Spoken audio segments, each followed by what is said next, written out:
¿Alguna vez te has sentido perdido en el mundo, sin saber de dónde vienes o hacia dónde viajas? Si es así, seguramente has sentido el mareo de la posmodernidad.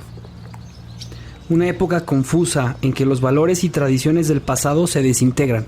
Y se reconstruyen para llevarnos hacia un mundo desconocido.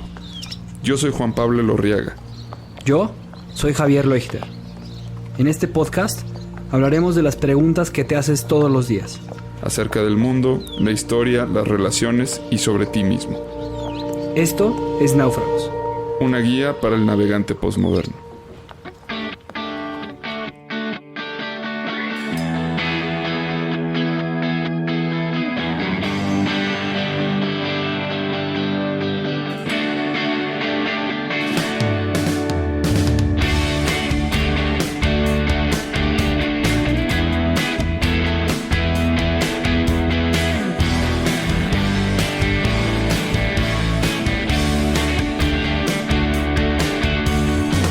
Estoy muy solo y triste acá en este mundo abandonado. Tengo una idea, es la de irme al lugar que yo más quiera. Me falta algo para ir, pues caminando yo no puedo. Construiré una balsa y me iré a naufragar. Qué gozada de visita tenemos hoy en la balsa, Juan. O sea, estoy feliz de contar con primero que nada, un gran amigo, al que estimo muchísimo. Segundo, un maestro de la vida. La verdad es que Vicente es lo que ha sido. Tuve la oportunidad de colaborar con él cuando estuve en la Universidad de Anáhuac. Fuimos compañeros, socios en algunas aventuras y además, aprendimos bastante. Sobre todo aprendí yo mucho cuando quise implementar un programa ecológico y sustentable en la universidad. Lo recuerdo muy bien. Y bueno, pues quiero darle la bienvenida a Vicente. Vicente Ferreira es un convencido de que la sustentabilidad debe ser la base del desarrollo en México y Latinoamérica. Él es líder de una iniciativa que se llama Sustentur, junto con su esposa Ángela. Manejan esta iniciativa, además de otras que hoy espero que nos platiques de ellas. Cuenta con más de 15 años de experiencia en el desarrollo de proyectos de sustentabilidad para gobiernos, empresas, comunidades rurales en México y Latinoamérica. Ha trabajado para varias organizaciones de conservación, incluyendo el Fondo Mundial de la Naturaleza, WWF, la Iniciativa de Turismo para el Arrecife Mesoamericano, que es MARTI, Amigos de Ciancán, el Banco Mundial, el Banco Interamericano de Desarrollo. Tiene sus pláticas en TEDx, ha participado en países como Costa Rica, El Salvador, Nicaragua, Guatemala, Honduras. Y bueno, para mí en México Vicente es un referente un defensor de la sustentabilidad en el país y sobre todo del turismo desde un punto de vista pues más consciente y más humano. Vicente, bienvenido a nuestra balsa. Ya tenemos una vela, como ya lo habíamos dicho anteriormente. Está limpia, está recogida y lista para que estés aquí con nosotros. Excelente, pues muchas gracias por la invitación, Javi, Juan. Muy contento de estar con ustedes, además de ver la balsa que es de madera certificada, de bosque sustentable. Entonces eso da más gusto todavía, ¿no? De viajar así, no generar emisiones de CO2. Y bueno, poder conversar sobre este tema que es el turismo y la sustentabilidad y los impactos y lo que se hace bien en el tema y también lo que no hemos hecho tan bien, que de eso se aprende y un poco reflexionar sobre de dónde viene, dónde está y un poco hacia dónde vamos, pero sobre todo nosotros siempre hemos sido de la idea de hacia dónde queremos llevar esta actividad que bien gestionada pues es un motor definitivamente para el desarrollo social, la conservación y muchos otros temas, y mal llevada pues puede ser una amenaza muy fuerte a la biodiversidad y al tema cultural. Entonces muy contento y muy agradecido de que me hayan invitado a estar con ustedes. Encantado de conocerte, Vicente, y pues la verdad es, ya había escuchado hablar de ti en otro viaje que tuvimos en el que estuvo aquí con nosotros Germán Enríquez, un gran amigo y que te conoce muy bien. No sé la naturaleza de su relación, sé que algo tuvo que ver el Festival del Globo, si no me equivoco. Pero bueno, creo que es muy interesante que hablar de viajes en un podcast que al final de cuentas es un viaje, ¿no? Yo quisiera preguntarte, pues, de entrada, a ver, a mí siempre me gusta como rascarle a las cosas hasta llegar al origen, para poder así entender el presente, ¿no? Pues, ¿qué es esto de viajar, no? ¿Cuándo empieza el ser humano a viajar? ¿Por qué empieza a viajar? ¿Y en qué momento se convierte en una especie de commodity, no? Sí, muy rápido, pues el viaje en el ser humano pues es tan antiguo como el mismo ser humano, ¿no? El ser humano viajaba con el objetivo de encontrar comida, con el objetivo de encontrar lugares a donde satisfacer sus necesidades básicas. Entonces, desde que somos sapiens, el hombre ha viajado y se ha desplazado, y eso ha generado pues un cambio interesante en las dinámicas de los sitios en los que viaja y donde posteriormente se asienta, ¿no?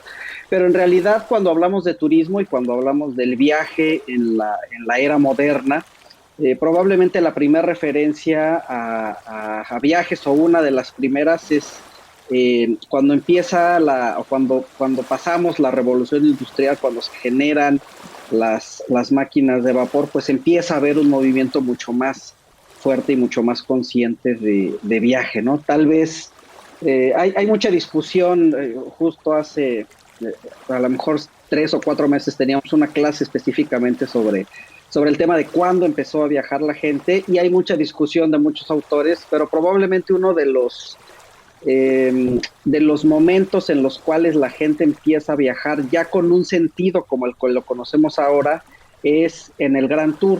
Yo no sé si ustedes recuerden o hayan escuchado de este viaje, que era un viaje en ferrocarril por toda Europa que hacían estos jóvenes aristócratas para conocer mundo, básicamente, ¿no? Y entonces, a partir de ahí, el viaje con motivo de conocimiento y el viaje con motivo también de esparcimiento, pues empieza a desarrollar una dinámica de viajar, una dinámica de conocer otros sitios, una dinámica de encontrarse con otras culturas, que se ve en realidad pues muy, muy fortalecido ya en el siglo XX, después de las guerras mundiales, donde se hace un poco más accesible el viaje, no para todos, por supuesto, porque anteriormente seguía siendo pues como muy exclusivo para cierto perfil de personas, pero ya se empiezan a hacer viajes. Surge este primer viaje también icónico de Thomas Cook, y a partir de ahí se revoluciona el tema de los viajes, y es a partir de los años 1950, 1960, donde ya empieza a haber tal vez un poquito antes, pero justo después de la Segunda Guerra Mundial, donde empieza a haber ya estos viajes de recreación, principalmente de algunas ciudades europeas, entre ellas, ¿no?, los alemanes que viajan a España y otros, y donde empieza a darse ya realmente la revolución del turismo como lo conocemos ahora, con un concepto muy importante de irte al sol, de irte a la playa cuando tienes en tus lugares pues inviernos muy crudos, y ya con una acepción muy específica, disfrutar de tu ocio y de tu tiempo libre, ¿no? Entonces, muy rapidito, así en la historia del turismo moderno la podemos como tener en estas etapas, y pues sigue cambiando. El viaje el turismo es una actividad que cambia constantemente, y que curiosamente ahora pues nos han dado la oportunidad de frenar y de tomar un respiro a una actividad que ya venía siendo muy complicada, y de repensar un poco hacia dónde queremos llevar esto que teníamos, ¿no? Entonces, a ver, en una primera instancia, digamos, podríamos hablar yo ahorita pensaba como en el arquetipo, yo no diría estereotipo, sino arquetipo del viajero, ¿no? Este personaje que es como que no está anclado a ningún lugar, y es como que le gusta ir adquiriendo cultura, y es un personaje como, pues sí, muy arcaico, ¿no? Que lo ves hasta en... Ahora me lo he topado en algunas series de televisión, ¿no? Que ahorita la que más fresca tengo es en Vikingos. Hay este personaje que va y les dicen wanderers, ¿no? Los que andan por ahí, o sea, que andan, pero pues al final de cuentas es el viajero, ¿no? Es esta figura, pues no sé, Julio Verne, qué sé yo, así como son Tom Sawyer, o sea, este tipo de personajes de alguna época más o menos arcaica. Eso se podría decir que de alguna forma es el viaje en la modernidad, y que después viene pues ya el tema de la risa en vacaciones, o las vacaciones del señor Hulot en Francia, o sea, todos estos en el que ya se populariza, digamos, el viaje, pero es recién hasta los años 50, 60. O sea, la verdad es que sí es un dato nuevo para mí. Yo pensé que era algo mucho más antiguo. No, o sea, el viaje es muy antiguo. O sea, los viajes como conocidos, como lo acabas de mencionar, son muy antiguos. Desde los templarios que viajaron de Inglaterra hacia Tierra Santa para recuperarla, o previo a eso, sí, o los vikingos. O los mismos vikingos, o los mismos españoles buscando nuevas rutas indianas. Pero eran conquistadores, no tanto viajeros, ¿no? Sí, exactamente. O sea, pero el turismo como tal, como lo concebimos, que tiene que ver con una situación ya pues, más, se podría decir que más capitalista, empieza cuando empiezan las aerolíneas y todas estas empresas que se dedicaban a transportar personas de un lado a otro con una finalidad muy, muy, muy clara, que era la de negocios, para poder hacer un tema de negocios, o bien para un tema de recreación. Entonces sí empieza ya en el siglo XX el turismo como lo conocemos hoy.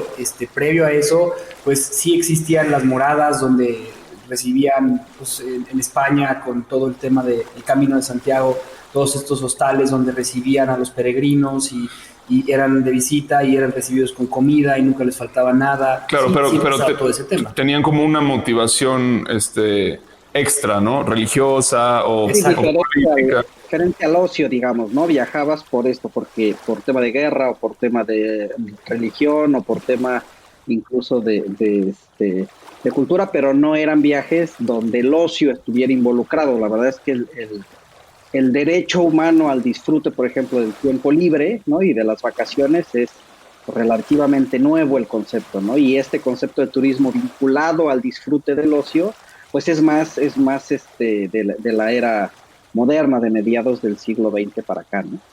Exactamente, antes era como un turismo de peregrinación, un turismo religioso, o turismo de sanación, ¿no? Que viajaban los romanos que viajaban a estas zonas donde se metían en el agua termal, en Turquía, en Pamukkale, todas estas zonas en donde la gente iba a disfrutar de un lugar para poderse sanar de alguna enfermedad o visitar algún lugar, pero no como lo conocemos hoy. Efectivamente, como lo menciona Vicente, es hasta el siglo XX cuando empieza todo esto. Y me interesa mucho, ¿qué originó el que de repente ya empezara a haber un viaje de ocio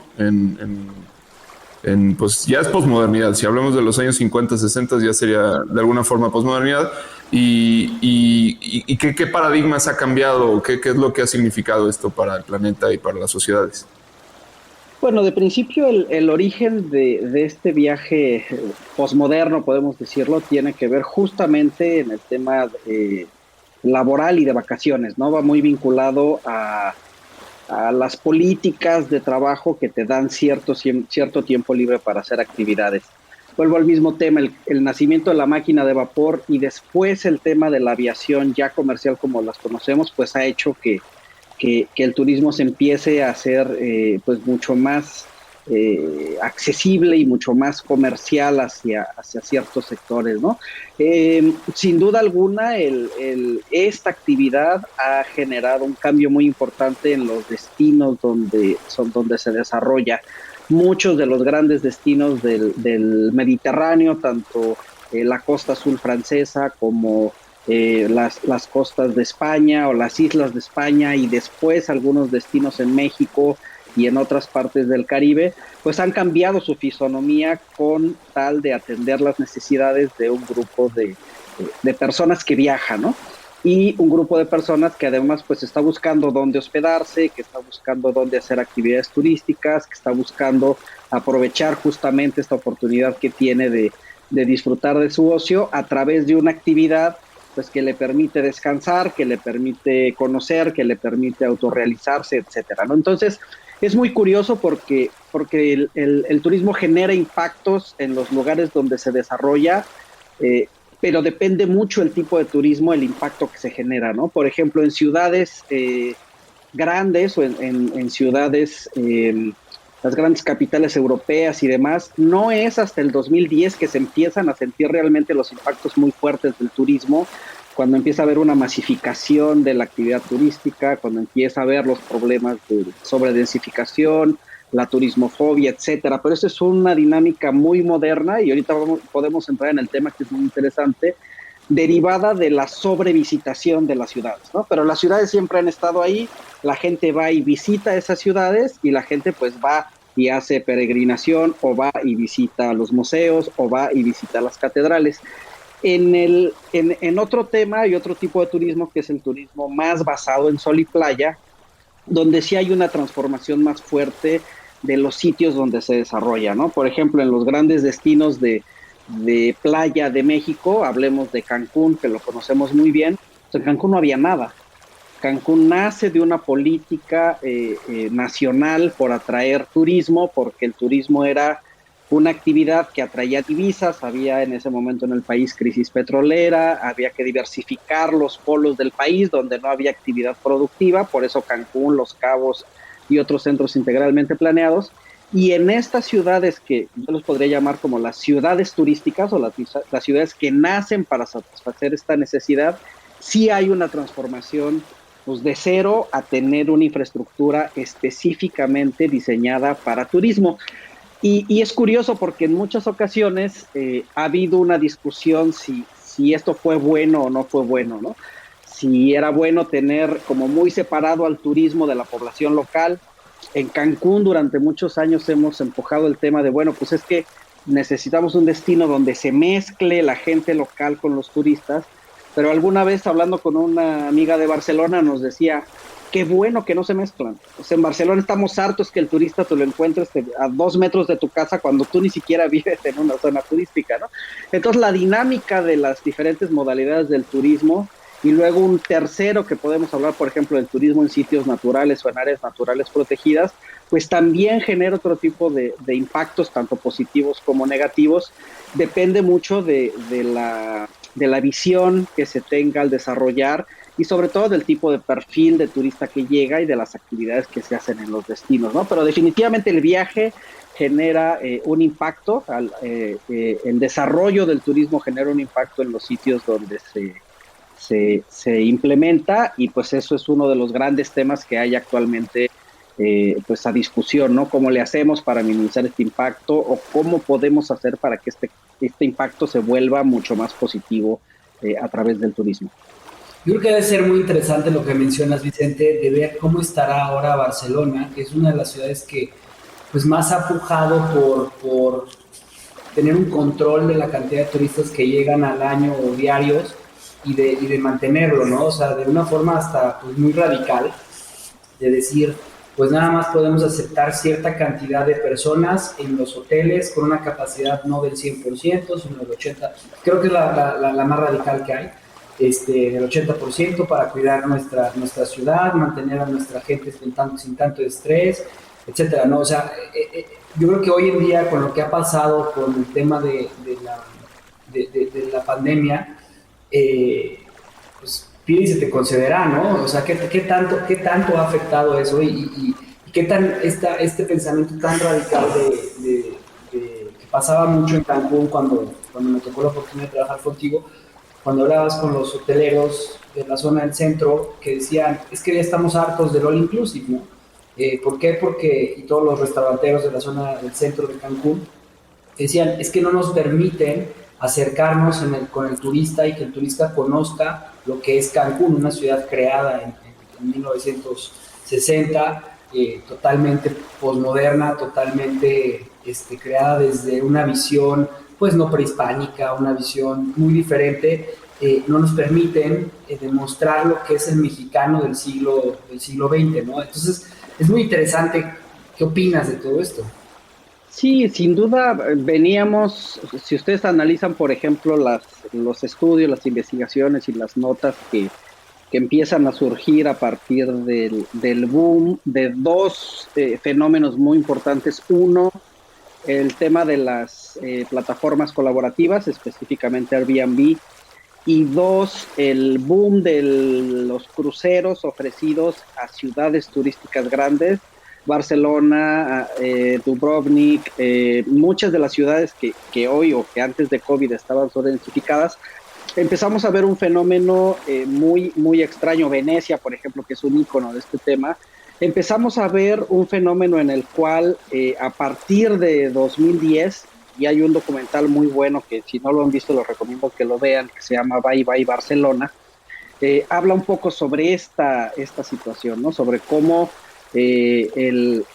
las políticas públicas de atraer turistas al final pues lograron que muchos de los destinos turísticos se murieran de su propio éxito, ¿no? A mí me gusta mucho hablar de este tema de que hay destinos que se mueren de su propio éxito si no tienen las condiciones locales para desarrollarse. Y en el caso de las ciudades grandes empezó a haber un boom muy importante de cruceristas, de turistas de diferentes latitudes, pero en especial asiáticos, que llegó un momento en el cual pues ya no había las condiciones en la ciudad para poder detenerlos, ¿no? El viaje a partir de 2010, si ustedes leen un poco de historia del turismo, a partir de 2010 el viaje dio un vuelco impresionante hacia adelante. O sea, la digitalización, los viajes de bajo costo, la posibilidad de moverte de una ciudad europea a otra a 3 euros, por ejemplo, hizo que el turismo se democratizara y entonces muchas más personas tuvieran esta intención y esta necesidad de viajar.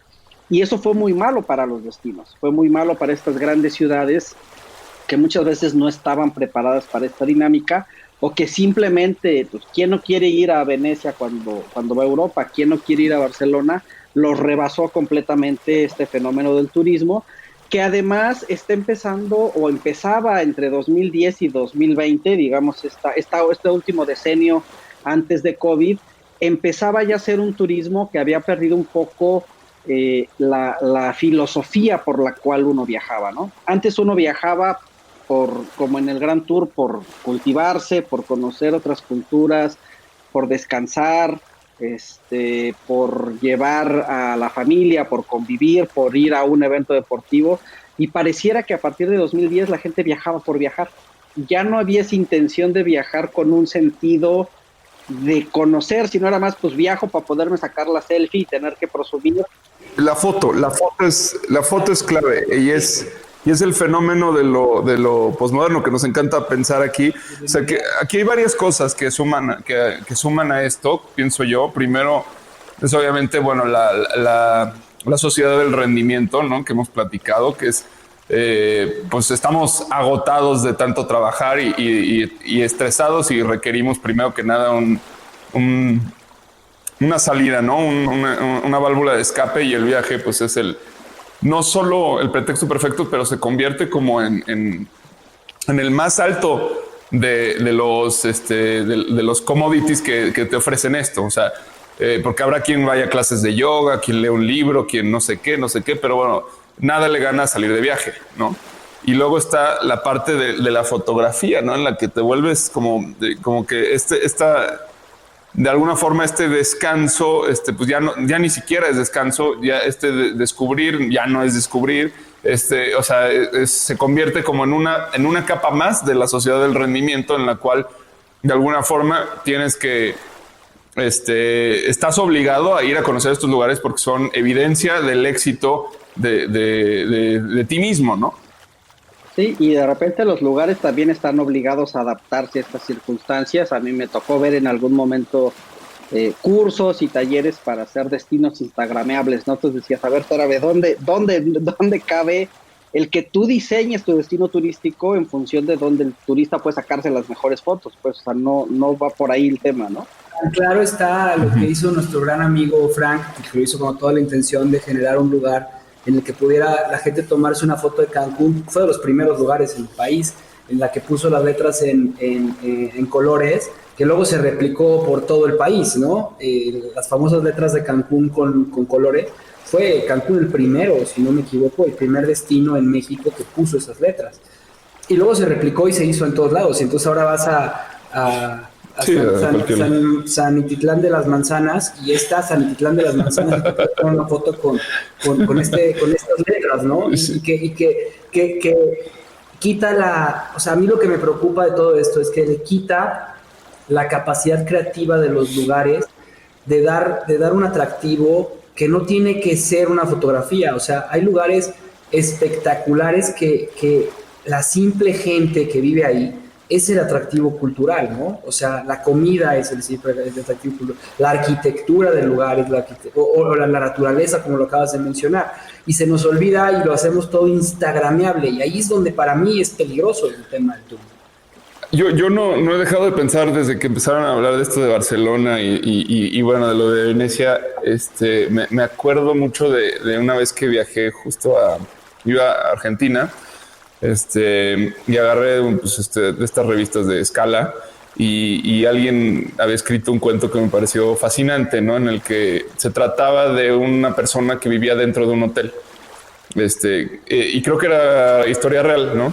Entonces vivió 10 años, creo que, en un hotel, ¿no? Y entonces el cuento se trataba de cómo, pues, entre varias cosas, de cómo se empezaba a sentir vacío, porque todos los días había un jabón limpio, porque todos los días, o sea, todo de alguna manera volvía a resetearse, y no quedaban huellas pues del paso por el mundo, del paso por el tiempo, ¿no? Me pareció una idea fascinante. Pero imagínate ahora que tú vives en una ciudad en la cual empieza a sentirse de esa forma, porque todo el tiempo llega gente con una mirada nueva, con una mirada fresca del lugar de la esquinita que no conocen, y todo el tiempo les parece emocionante, todo el tiempo parece que es algo nuevo, parece que... Y tú que vives ahí, de alguna forma, o sea, claro que ese contexto empieza a afectarte y empieza a erosionar tu propia capacidad de generar una huella en ese espacio, que es algo similar a lo que me pareció este cuento, ¿no? Que pues este tipo le da tristeza que no puede dejar los pelos en el jabón. No, pero además imagínate lo que implica, por ejemplo, para alguien que vive en Venecia, que ha vivido ahí con toda su familia, o cerca de las Ramblas en Barcelona, y de repente empiezas a ver que el lugar donde te gustaba comer, pues ya no está, porque hay un lugar chino o un McDonald's, ¿no? Y entonces el lugar donde tú veías a tus amigos, la tasca, pues ya está llena de extraños, y luego empiezas a ver que el vecino de al lado, pues ya no es tu vecino, porque no le alcanza para pagar la renta, porque subió 3 veces, porque pues te deja mucho más tener un Airbnb de $50 la noche a rentar un cuarto por $500 al mes, ¿no? Entonces, el turismo tiene es una experiencia de 2 vías, ¿no? Y creo que depende mucho de cómo querramos vivirla, y depende mucho también de los destinos, cómo quieran potenciarla, porque también es cierto que pues hay destinos que se han mantenido y que siguen estando igual porque su atractivo es estar igual. Y porque entonces, pues a lo mejor llega alguien que quiere instagramear y no puede, y qué bueno que no pueda, pero entonces hay otro tipo de perfil de turista que sí los visita. Entonces, siempre es una actividad bien interesante y bien apasionante, porque te da una perspectiva de todo lo bueno que puede ser, pero también de todo lo malo que puede ser, ¿no? Me acuerdo mucho en 2017 había una crítica, que además fue el año del turismo sostenible para el desarrollo, una crítica muy importante al turismo, y entonces el secretario general de la Organización Mundial del Turismo se llega a decir, a ver, espérense, la culpa no es del turismo, la culpa es de cómo gestionamos la actividad.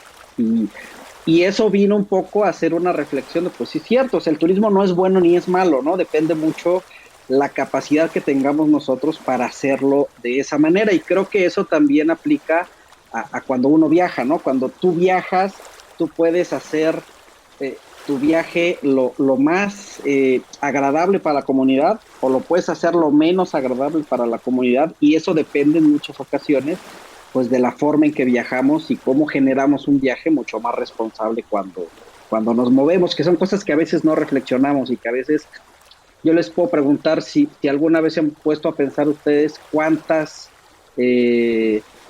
cuántos cuartos de hotel le toca hacer a una camarista en un día y cuánto gana, ¿no? Impresionante. O sea, cuando te cae el chip de que tú en tu cuarto de hotel que dejas con las patas para arriba implica que alguien que limpia 15 cuartos en un día y que gana $5 le va a tocar hacer un esfuerzo sobrehumano por quitar los pelos del jabón, como decías hace rato, pues entonces empiezas a reflexionar que como viajero necesitas empezar a pensar diferente cuando viajas, necesitas empezar a viajar diferente y necesitas empezar a hacer de esta actividad que es el turismo una actividad que valga la pena para ti, por supuesto, porque tú eres el que viaja, pero también para el que te recibe, porque si no, no sirve de nada, ¿no? Una de las críticas bien fuertes, hay un cartel por ahí que lo voy a recuperar para compartírselos, que creo que está en el Park Güell en Barcelona, que justo decía, turista, tu felicidad es mi miseria, ¿no? Entonces es súper fuerte porque cuando tú entiendes que tú vas a disfrutar algo, pero le estás dando en la torre de repente a la gente que vive en el lugar porque no hay condiciones para que ellos sean felices, entonces, ¿no? Te echa para atrás y te pone a reflexionar cómo le haces para que el turismo realmente sea igual de significativo para ti que viajas, pero también para la gente que está pues en los destinos turísticos que visitas, ¿no? No, y el viaje, o sea, yo soy un amante de la responsabilidad porque creo que, o sea, yo creo que una conciencia individual genera una conciencia colectiva y es algo que siempre he platicado con Juan. Y ahí este tema de la conciencia individual arranca con una de tus pláticas que acabas de mencionar ahorita, de viajero del futuro. ¿Cómo vamos a hacer estos viajeros? ¿Qué es lo que...? O sea, tenemos que ser conscientes de cómo hacemos nuestros viajes, como lo acabas de mencionar. Y es ahí donde entra la responsabilidad. O sea, ¿por qué me puedo comportar de cierta forma cuando voy a Las Vegas y puedo destruir por completo el cuarto?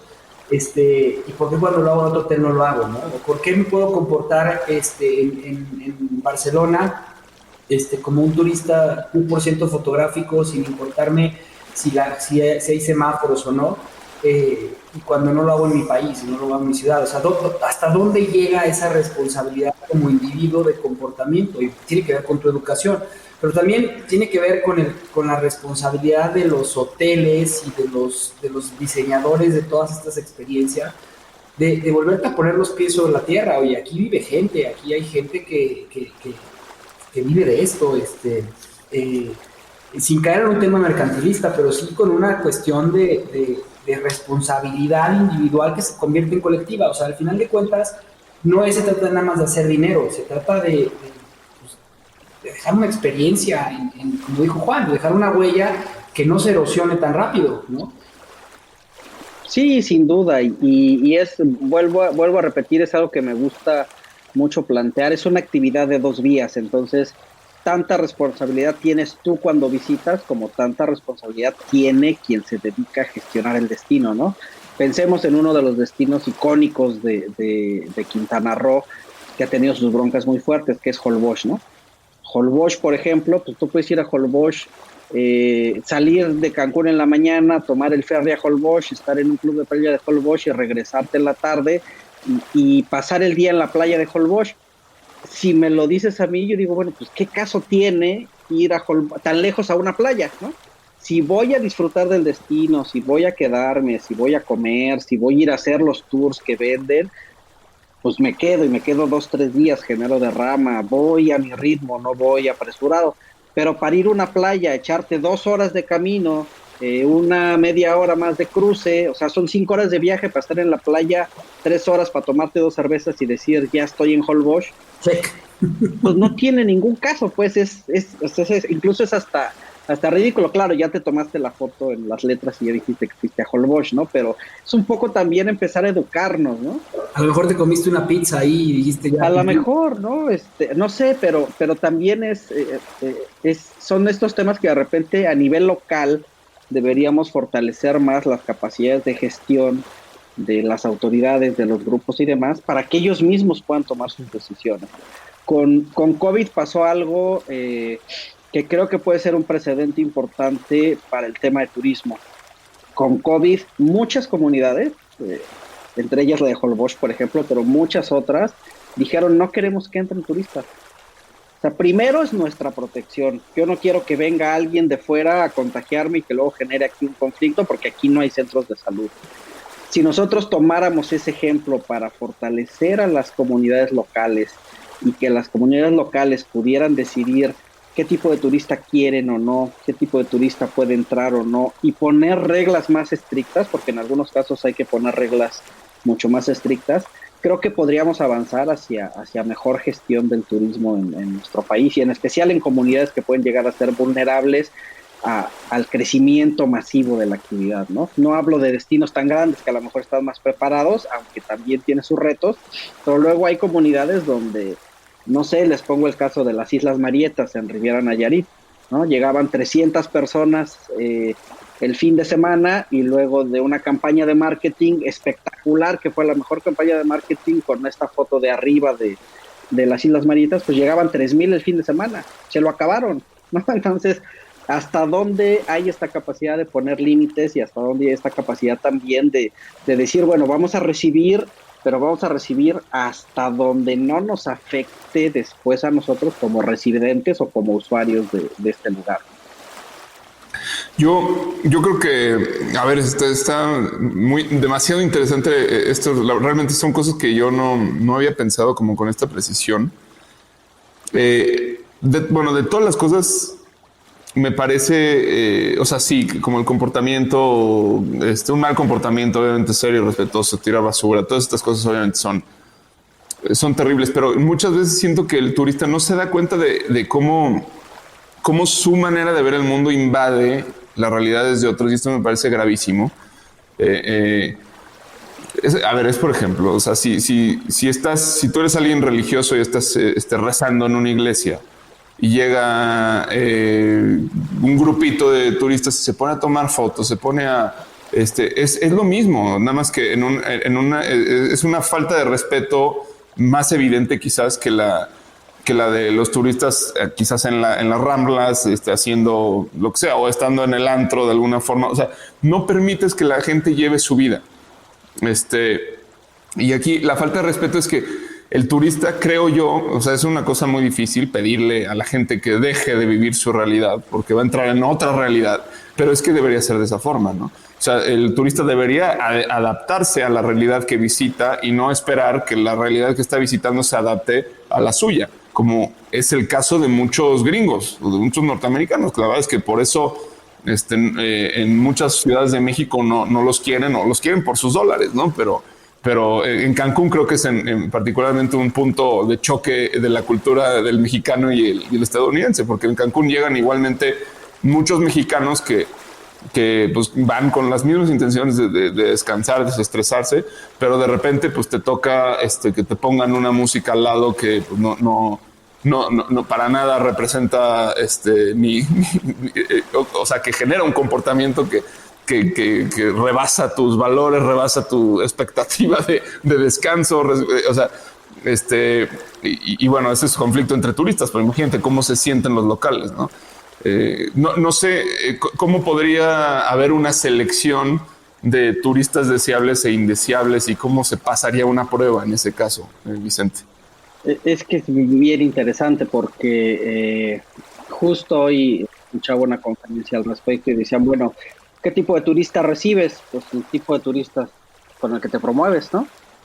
O sea, si tú tienes, o sea, yo entiendo, por ejemplo, el tema pasó en Cancún con los Spring Breakers, ¿no? De repente, pues se abrió Cancún a los Spring Breakers, y después de cierto tiempo, pues nos dimos cuenta que no era un segmento que convenía al destino, ¿no? Le convenía a los hoteles, porque pues llegaban a los hoteles, llenaban los hoteles, y luego había una serie de complicaciones. Entonces se dejó de optar por el Spring Breaker. Solamente hay 2 o 3 grupos hoteleros que además pues tienen sus habitaciones totalmente de plástico, por si quieren romper algo, pues que no les cueste una millonada, y entonces ellos decidieron apostar por este mercado, y el destino siguió apostando por otro tipo de turistas, ¿no? Yo creo que hay 2 procesos: uno, cuando empiezas de cero y cuando tienes la posibilidad de crear un destino de cero. A nosotros nos tocó esa gran responsabilidad en 2012, cuando desarrollamos un destino de turismo sustentable y comunitario en el centro de Quintana Roo, alrededor de la reserva de Siancán. Ahí decidimos desde el inicio qué queríamos, no nosotros, sino la gente, ¿no? Entonces, cosas tan simples como, oye, pues es que quiero que las construcciones tengan estas características. Bueno, pues entonces decidimos entre todos que las construcciones van a ser así. Oye, pues es que hay muchas lagunas y yo quiero que haya turismo en las lagunas, pero no quiero nada motorizado. Ah, bueno, entonces vas hacia allá. Y entonces, pues no vas a atraer a la gente que está buscando irse a Valle de Bravo en el jet ski, porque saben que en ese destino no hay esa posibilidad. Vas a traer un perfil de mercado diferente. Eso por un lado. En los destinos donde ya hay turistas, que son la mayoría, muchos pueblos mágicos o áreas naturales protegidas, tiene que haber un cambio muy importante en la dinámica del destino, ¿no? Por supuesto que hay cosas que tienes que cambiar con regulación, ¿no? Pues no te puedes hacer pipí en esta esquina, ¿no? Así te esté ganando, pues no te puedes hacer pipí, pero te pongo un baño para que tengas un lugar donde puedas ir al baño, por ejemplo, que es uno de los temas que pasa con Cervantino, que pasa con otros grandes eventos. Justo a Germán lo conocí en el Festival del Globo, porque estábamos trabajando en un tema de eventos, de cómo hacer menos impactantes los eventos masivos en León, ¿no? Que fue muy interesante, la verdad es que fue un proyectazo ese. Pero entonces necesitas empezar a poner control, a poner más reglas y a cumplir las reglas. Creo que esta idea que nos vendieron a quienes llevamos muchos años en turismo de que el turista siempre tiene la razón, pues es totalmente falsa. Es decir, no, el turista se tiene que comportar como tú quieres que se comporte. Y luego, bueno, hay también estrategias, por ejemplo, a nivel destino para diversificar, ¿no? Tú puedes tener tu zona roja en el destino donde van los turistas y echan relajo y si quieren quitarse la ropa que se la quiten, pero están contenidos en una zona en ciertos horarios y entonces tú desarrollas otras actividades justo para el turista que quieres atraer o que se te antoja que esté en este lugar con unos perfiles muy específicos. Y eso solo se puede hacer si tenemos algo que hay muy poco en México y que hay que potenciar mucho más, una cosa que se llama organismos de gestión de destino, es decir, la unión de público, privado, social, tomando decisiones de hacia dónde queremos llevar los destinos turísticos, ¿no? Y eso es algo que a veces nos hace falta, pensar hacia adelante, pensar a futuro, pensar qué queremos, imaginarnos, tener una visión colectiva a largo plazo. Y si nosotros lo logramos en los destinos y generamos estos procesos, pues entonces va a ser más fácil decir, bueno, pues voy a decir un caso por mencionar alguno, ¿no? Bueno, pues Puerto Progreso en Yucatán, queremos que vengan cruceros, pero cruceros solamente de estas características. Entonces trabajas para que esos cruceros de estas características tengan condiciones para venir acá y no tener los cruceros masivos, ¿no? Entonces son procesos de cambio que son complejos, todos los procesos de cambio son complejos, cambiar el business as usual es muy complejo, pero parece que puede haber alguna oportunidad interesante ahora de replantearnos las cosas. Seguramente pues, habrá muchas cosas que en 5 o 10 años, digamos, pues estamos igual o peor que como estábamos antes, pero seguramente se pueden hacer unos cambios, sobre todo ahora que ha habido una pausa y que hemos tenido esta oportunidad de darnos cuenta, uno, de la importancia del turismo, porque miren, si hay alguien que se ha dado cuenta de la importancia de la actividad, somos nosotros que vivimos en destinos turísticos, y dos, también de que, pues digo, si no hay turismo en un momento, tampoco se acaba la vida, ¿no? Y tampoco necesitamos, voy a decir la palabra aunque suene un poco fuerte, como prostituirnos con tal de abrirle la puerta a quien quiera venir al destino, ¿no? Entonces, ese balance y ese equilibrio entre qué tipo de turismo queremos y qué tipo de turismo aspiramos a futuro, creo que es básico para poder tener turistas mucho más responsables. Y justo en este sentido, pues hay justo ahora mucha ebullición sobre ese tema en México, ¿no? Y en muchos otros destinos del mundo. Justo me viene a la memoria algo muy importante, que fue cuando yo finalmente, por primera vez, abrí los ojos a la importancia que realmente puede tener el turismo para un lugar. Es una especie de paradoja, como lo vienes planteando, y de verdad que lo creo. Mi familia, tenemos un rancho en Michoacán, en Senguio, Michoacán, que es un lugar que tiene es un santuario. El santuario creo que es el más grande de la mariposa monarca, pero no está explotado como el Angangueo, que Angangueo es un municipio vecino. Yo hace bueno que llego en el 2016, pues de vacaciones normal, o sea, voy 2-3 veces al año y de repente veo talados los montes, pero de una forma que como que nunca había visto y pues me decidí a hacer un documental, ¿no? Para ver qué estaba pasando. Empecé a grabar, a entrevistar gente.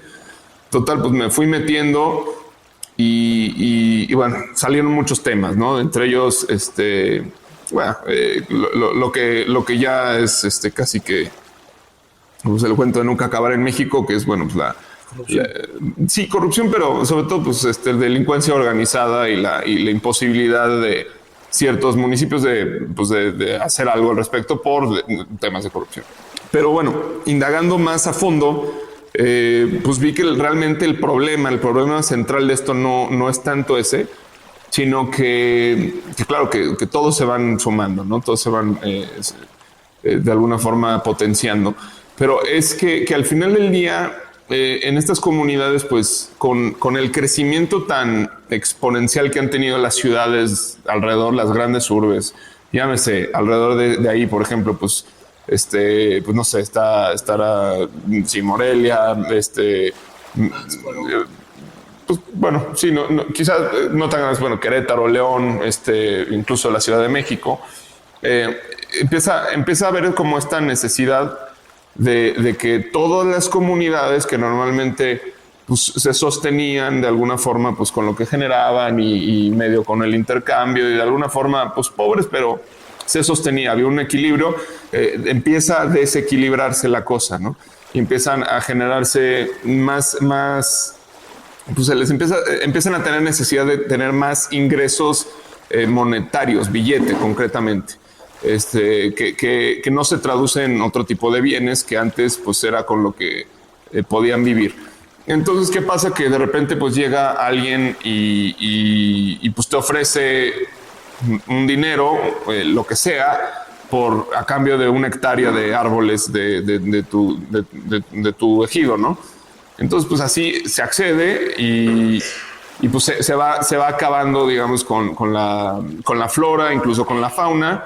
La fauna en estos casos es un poco más como un daño colateral, pero bueno, podría darse el caso también de la cacería, y todas estas actividades pues no irregulares, pues suceden por una necesidad de estas comunidades que no tienen cómo sostenerse. Es así de sencillo, no tienen cómo generar billetes. No digamos bienes, porque bienes, pues sí, y de hecho, pues así es como viven, pero necesitan billetes porque hay X, Y, Z demandas que antes no existían, que ahora existen, y de esa forma, pues, pueblitos que son los encargados de salvaguardar el santuario de la mariposa, pues no tienen realmente otra posibilidad de generar ingresos más que el turismo.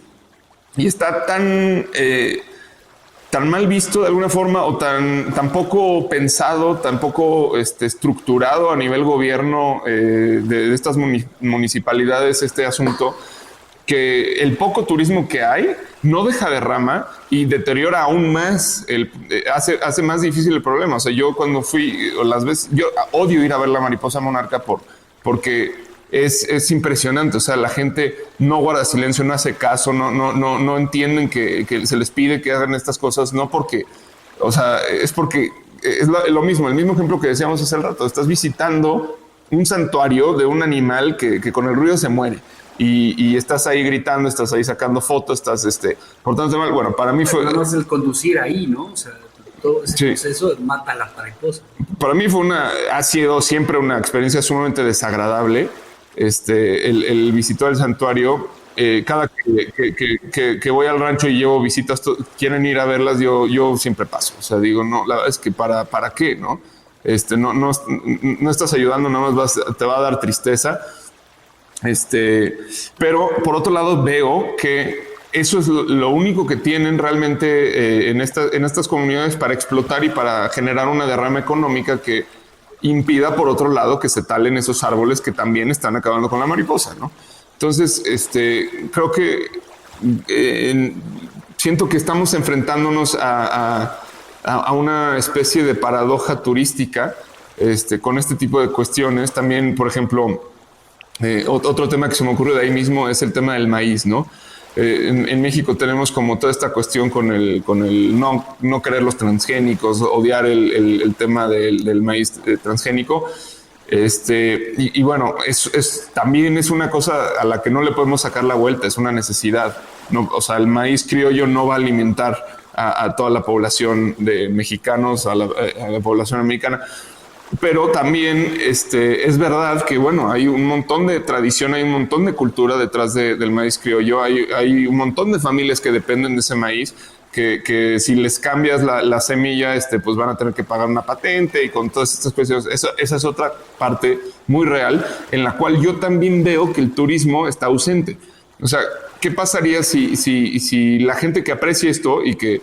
O sea, yo no creo que sea uno por otro, porque son cosas distintas hoy en día, ¿no? Pero sí se trata de llevar a la gente que aprecia esas cosas a esos lugares, a que las viva, las experimente y de esa forma pueda aportar un dinero que ayude a conservar. Pero creo que de alguna forma todavía no estamos ahí, no estamos en ese tipo de conciencia de turismo, ¿no? Sí, y el turismo en ese sentido puede ser un dinamizador importante de conservación, ¿no? El turismo que se desarrolla en áreas naturales protegidas tiene justo esa visión, ¿no? Y lo hemos hablado mucho, en algún momento nos ha tocado trabajar con muchos manejadores de áreas protegidas y a veces nos cuesta trabajo poner esta idea sobre la mesa, que la idea de hacer turismo en áreas protegidas no es hacer turismo. El objetivo de turismo en estas áreas es conservar. Entonces, si tú desde el principio lo piensas diferente, pues no vas a permitir que lleguen hordas de gente a gritar y demás, tienes que tener ciertos controles. Les doy un caso que es muy significativo en este sentido, ¿no? Un guía de aves, un buen guía de aves, puede llegar a ganar hasta 4,000 pesos diario. O sea, tú dime qué ejidatario gana 4,000 pesos diarios con tema de tala, que además es algo que se la va a acabar en 5 años, ¿no? Entonces, pero nos falta mucho trabajo en México en este sentido. Nos falta mucho trabajo con las autoridades para desarrollar estos nuevos modelos.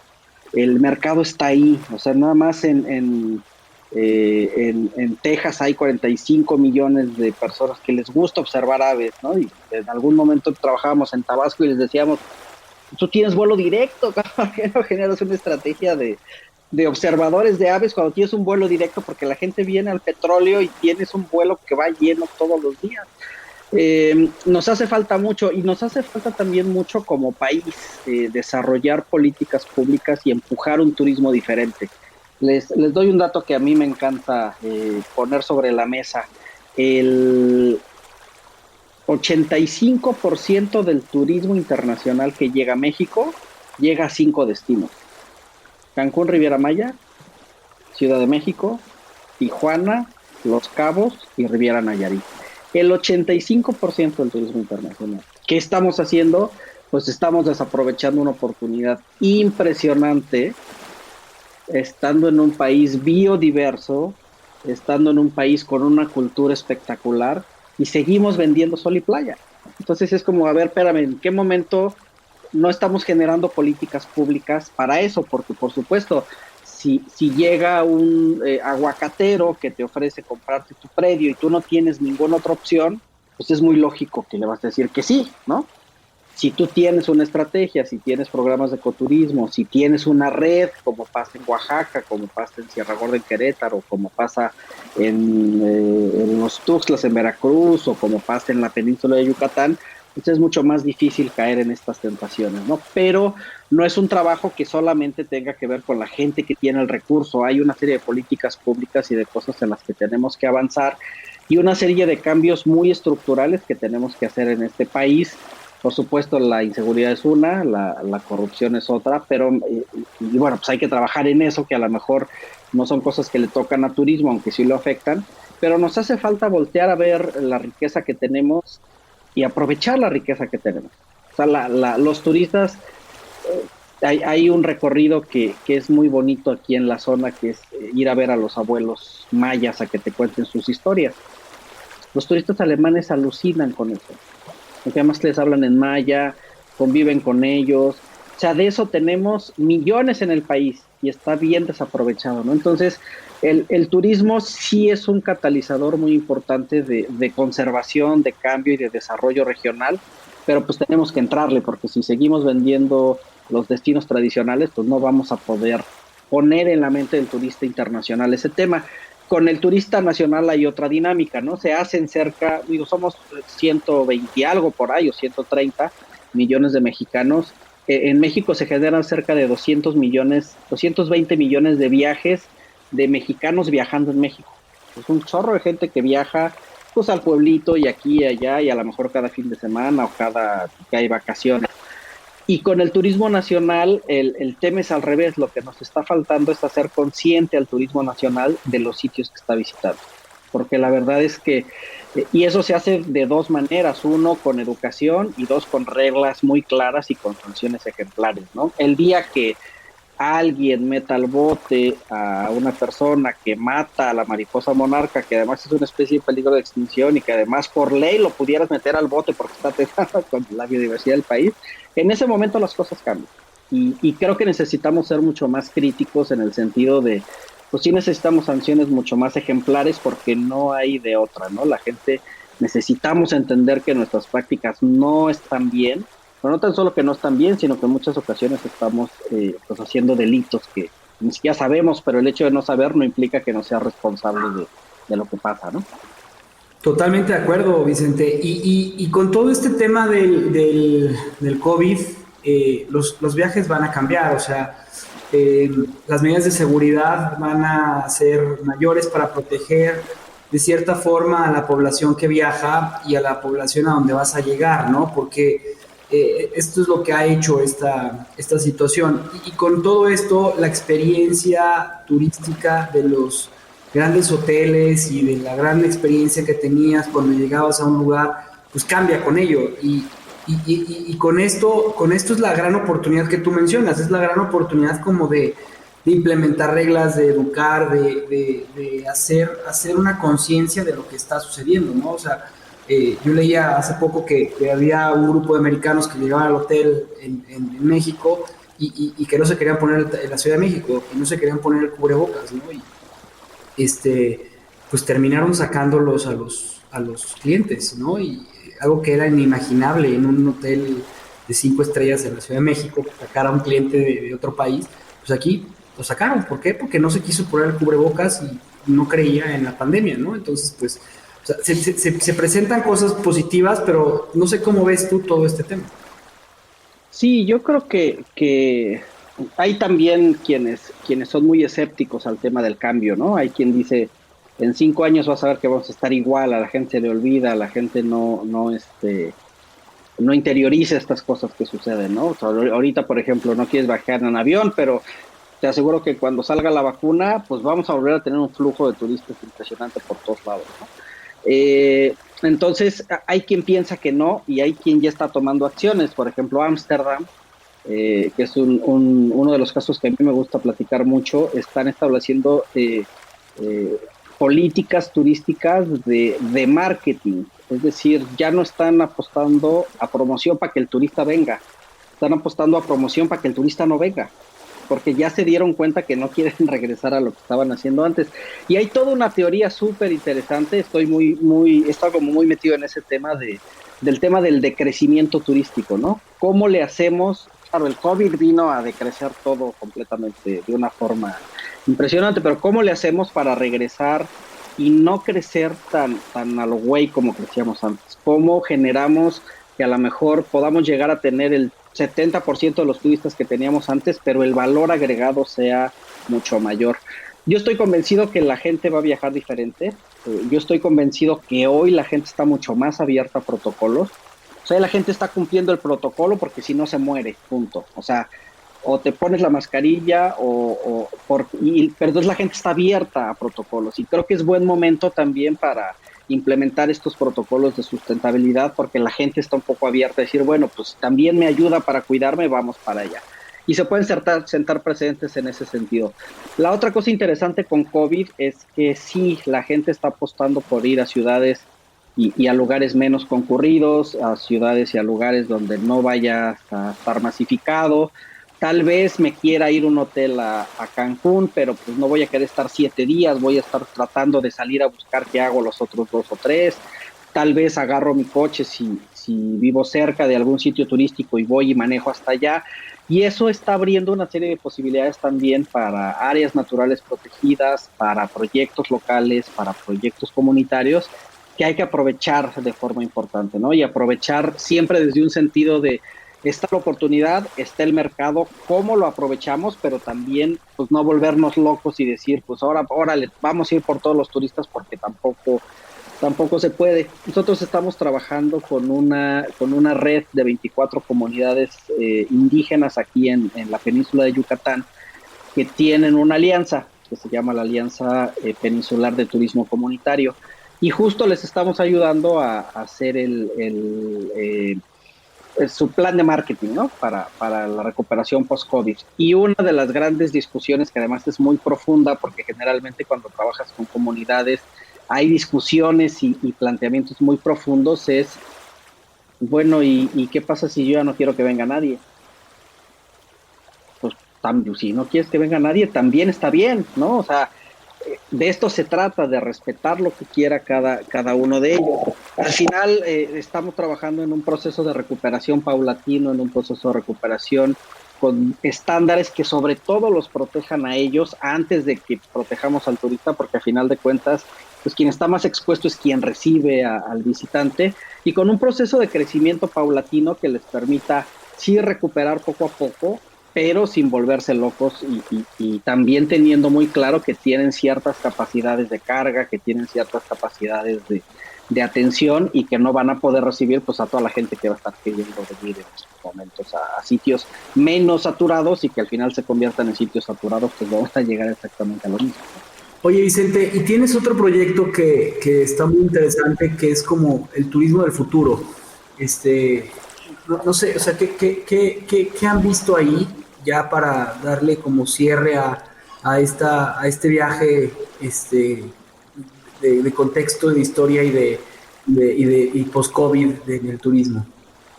Fíjate que hace aproximadamente 3 meses nos reunimos una serie de organizaciones, de principio 8, ahorita somos más de 200, y empezamos a platicar qué estábamos haciendo en el contexto COVID. Y pues nos dimos cuenta de que todos habíamos durante muchos años hecho esfuerzos, algunos con buenos resultados, otros con medianos resultados, otros la verdad es que resultados muy malos, siempre tratando de impulsar justo esto que les decía de aprovechar la biodiversidad y el patrimonio biocultural de nuestro país, ¿no? Justo tratando de cambiar esta dinámica de no solo vender sol y playa, sino apostarle a un turismo diferente. Y después de mucha reflexión llegamos a la conclusión de que pues si queríamos un turismo diferente, había que construirlo nosotros, porque no podíamos depender de los demás, ni del gobierno, ni de las organizaciones, ni nada. Y lanzamos esta iniciativa que se llama Turismo del Futuro, que es una iniciativa donde empujamos 8 organizaciones, y les decía, hay más de 200 personas sumadas ahora, donde lo que queremos es un turismo mucho más equitativo, un turismo ambientalmente responsable y un turismo con beneficio a las comunidades. Y la verdad es que llevamos 3 meses en esto, tenemos que ser muy sinceros en que todavía no sabemos como muy bien para dónde vamos, porque la respuesta ha sido abrumadora, y pues hemos recibido una cantidad de solicitudes y de ganas de hacer las cosas diferentes, pero también gestionar pues estas responsabilidades tan grandes a veces no es tan fácil, ¿no? A veces uno se lanza y dice, bueno, pues a ver qué, y luego cuando te cae dices, a ver, espérate, déjame un segundito para ver cómo lo resolvemos, pero estamos construyendo, y creo que una de las cosas más importantes de la iniciativa, por lo menos en este primer espacio, es justo reunirnos, ¿no? Decíamos, es increíble que llevamos años trabajando, nos vemos en todos los congresos, nos vemos en todos lados, y nunca nos habíamos sentado a ver qué queremos para el futuro. Y para el futuro estamos viendo un turismo bien diferente al que tenemos hoy, un turismo más responsable, un turismo que privilegie los espacios naturales, un turismo que pueda impulsar justamente que las comunidades trabajen en ese sentido, un turismo que sea empático, ¿no? En donde tú como turista tengas empatía con el otro y viceversa, y un turismo pues que sea sustentable, solidario, socialmente responsable. Eso no quiere decir que vayamos en contra del otro tipo de turismo, de grandes hoteles y demás. No, por supuesto que no. Creo que incluso puede haber muy buenas coincidencias entre uno y otro, pero sí estamos apostando por generar y sobre todo por hacer y por crear mercado para que los turistas, los visitantes y las personas que están en sus casas, como quien nos escucha, pueda apostar por una actividad diferente. Entonces, vamos pianito con la iniciativa. Seguramente vamos a tener noticias en los próximos meses. Tampoco nos urge, no es una iniciativa que sea, pues tenemos que hacer algo de aquí a pasado mañana porque se acaba COVID y luego qué va a pasar. O sea, tenemos una visión a largo plazo que estamos empezando y justo aprovechando esta pausa para ello, pero pues con la intención de ir avanzando, de sumar esfuerzos y les digo sobre todo de hacer conciencia en los viajeros, de viajar diferente y de hacer actividades diferentes allá afuera cuando decidan tomar su coche o agarrar un avión o el tren o lo que decidan hacer en el futuro.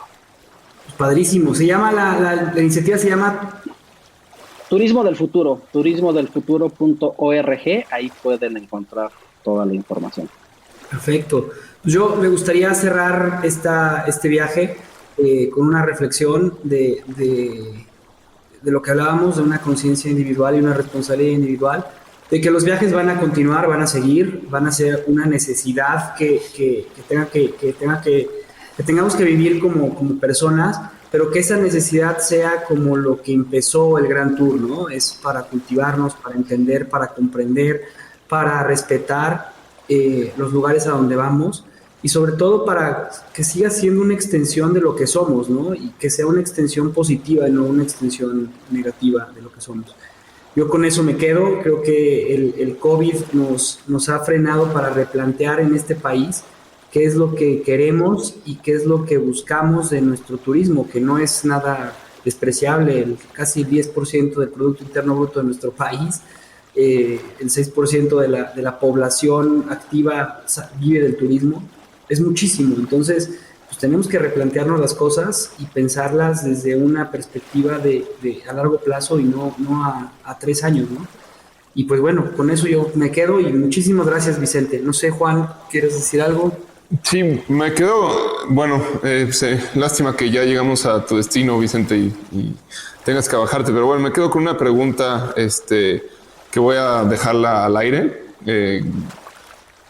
Hemos visto que los agentes de viajes, las agencias de viajes han desaparecido y creo que pues es interesante el preguntarnos por ellos. Actualmente, o sea, siento que de alguna forma los necesitamos otra vez de una manera distinta en la que nos ayuden a realmente encontrar el tipo de destino que es para nosotros. Yo me voy con la clara idea de que viajar de una forma consciente y el viajero del futuro debe buscar, primero que nada, ser mucho más humilde en el sentido de no llevar este aura protector de las antiguas agencias de viajes en las que eras intocable y podías llegar comportándote como quisieras a donde fuera, porque realmente no es así, sino que debes primero escuchar el lugar al que llegas, ver, sentirlo un poco, ver cómo es, antes de empezar a tener tú una manifestación personal, ¿no? Y creo que ahí es donde podrían jugar un rol muy importante los agentes de viajes del futuro y que ojalá que empiecen a hacerse presentes para pues también ayudarnos a ser mejores viajeros y pues viajar a los lugares que realmente vayan más de acuerdo a nuestros intereses y donde nosotros nos sintamos cómodos, porque al final del día se trata de eso, ¿no? O sea, ir a un lugar donde te sientas cómodo, no solamente por el lujo que puedas llegar a tener y que por, o sea, más allá de un factor de, pues yo pago y ahora tengo derechos, pues no, es más bien como que haya una real sinergia con el lugar que visitas, que haya una afinidad entre el viajero y el lugar visitado. Entonces, pues, para mí es una reflexión que nunca había tenido y me parece, pues, que ahora voy a empezar a investigar al respecto y a promover. Sí, creo que por ahí va en viajar menos pensando en cuál es la oferta de última hora y donde me sale más barato viajar, y viajar más con propósito. Yo creo que si logramos ese cambio, vamos a cambiar mucho la manera en cómo viajamos. Yo les agradezco infinitamente la oportunidad. La verdad es que se fue rapidísimo esta hora que llevamos conversando. Seguramente habrá otras oportunidades de platicar. Ahora que haya posibilidad de viajar, pues nos veremos y nos echaremos un mezcalito orgánico, ¿no? De comercio justo, y seguiremos con estas conversaciones. Muchas gracias por la invitación. Gracias por aceptarla, Vicente. Te mando un fuerte abrazo hasta Cancún y con mucho cariño, como siempre. Muchas Igualmente. gracias. Un enorme gusto, Vicente. Saludos por allá a todos. Gracias por escuchar nuestro programa. Te invitamos a seguirnos y a interactuar con nosotros en redes sociales. Tu opinión es muy importante para nosotros. Queremos saber lo que piensas sobre los temas que tocamos y sobre cómo podemos mejorar. Búscanos en Instagram, Facebook y YouTube. O en nuestro sitio web, naufragospodcast.com. Buen viaje. Nos vemos en el siguiente puerto.